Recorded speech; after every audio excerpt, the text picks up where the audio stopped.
Hello and welcome to New Filmmakers Los Angeles in partnership with Movie Maker magazine. My name is Danny De Lillo and we're here at the Cambridge Los Angeles showroom in West Hollywood. I'm here with Jonathan Evans and Brock LaBorde with their movie, Essex, the movie.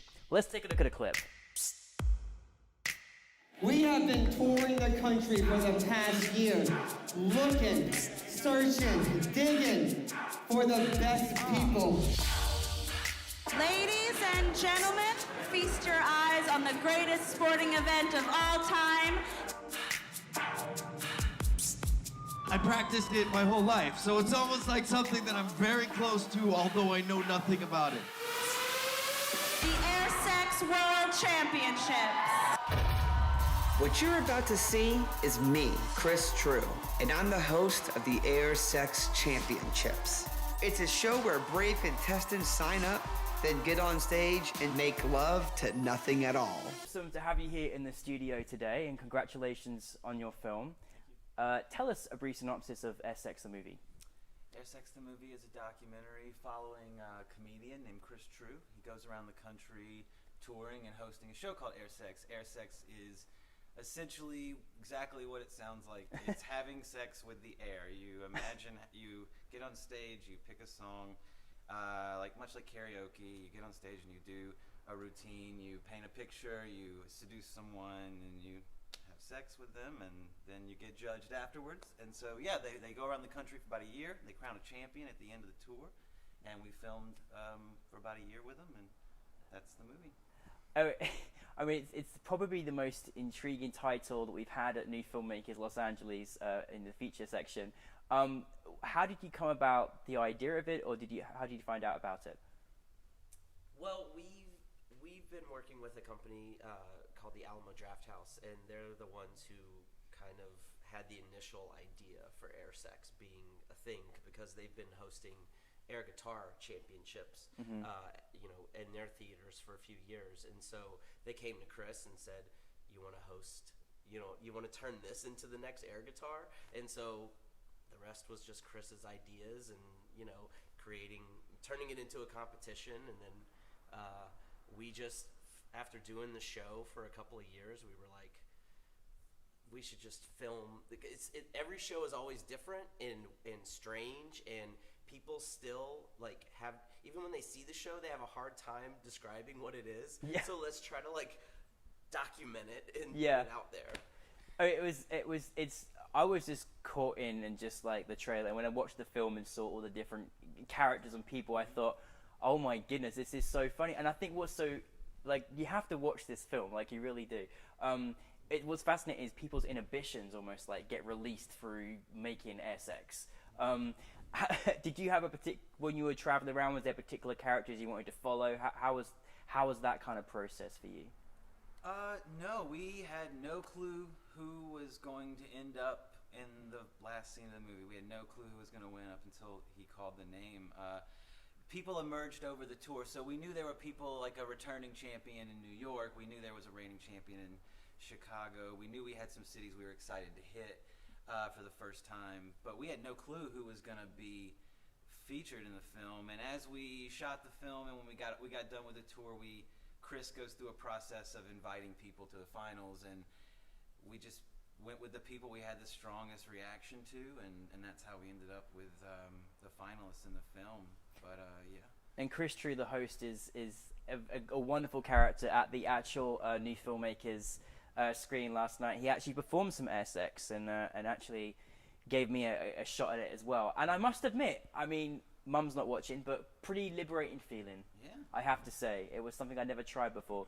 But he does it goes quite around everywhere, doesn't he? And does the whole thing. He's gone U.S., Canada, hopefully the rest of the world soon. But yeah, he goes to town, and his job is more difficult than it seems. He has to get you on stage and get you comfortable with doing something that you're not supposed to do on a stage in front of people in a public forum. And I think it's so interesting because he pulls out everyone's individual interpretation. Have sex with nothing invisible.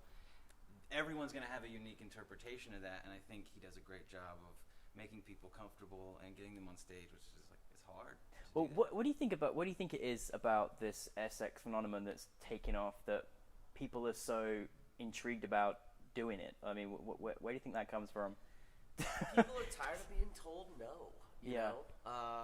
They're tired of being shamed for their bodies, what they look like.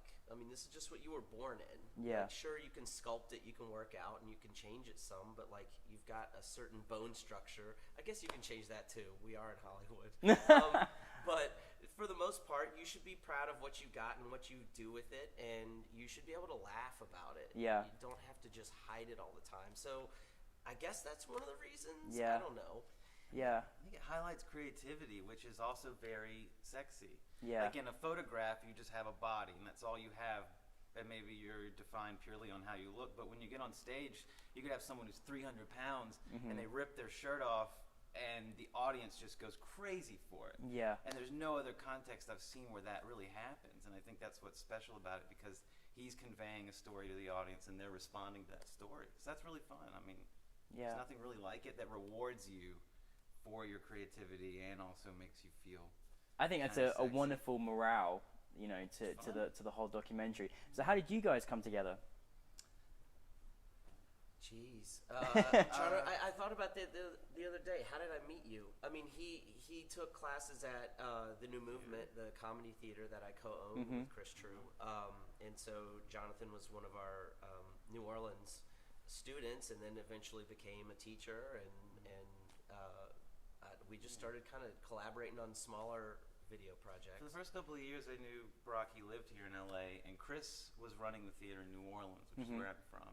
So I met him there, and we made videos, short films together for a couple of years, and then Chris just said, I really want to do a movie of this, and we've tried with other people, and we haven't been able to get anything. Do you want to come do like the on the shoestring budget, on the fly kind of thing? And we did it.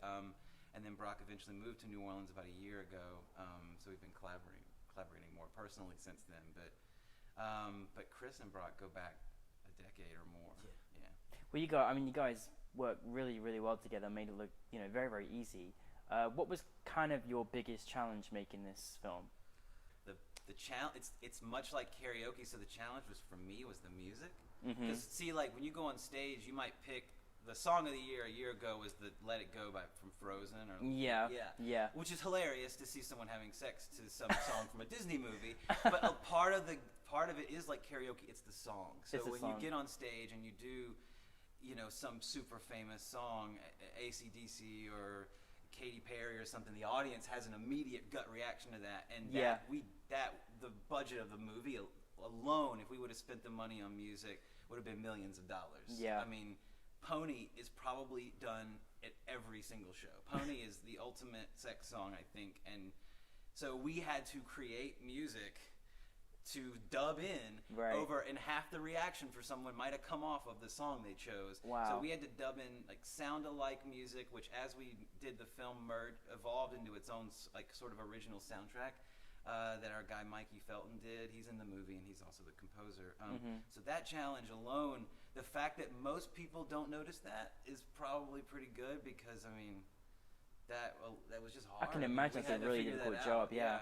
But that creates another problem, is that when you take the soundtrack off, so if you remove AC/DC from someone's performance, we now have no audio recording of that performance.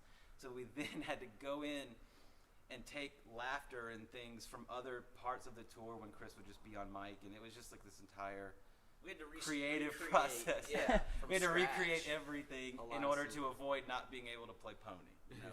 So it was a challenge. That was fun and challenging and also maddening at times. Well, I mean, you worked very hard on this project and certainly mentioned your challenges. You know, you had a great response from the audience last night. I actually had someone saying to me, "I'm here for air sex," and then when the movie, I'm like, "Oh, okay, thank goodness." But anyways, you had a really good even following last night, which was entertaining.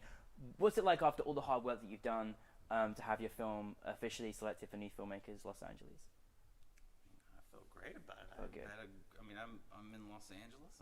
I'm having a good time. I came here from New Orleans. I enjoyed it. It's great. I really appreciate y'all putting the film on like that. I mean, any chance we get to play it is really rewarding. After the show, this couple came up to me and Brock, and they were on their first date.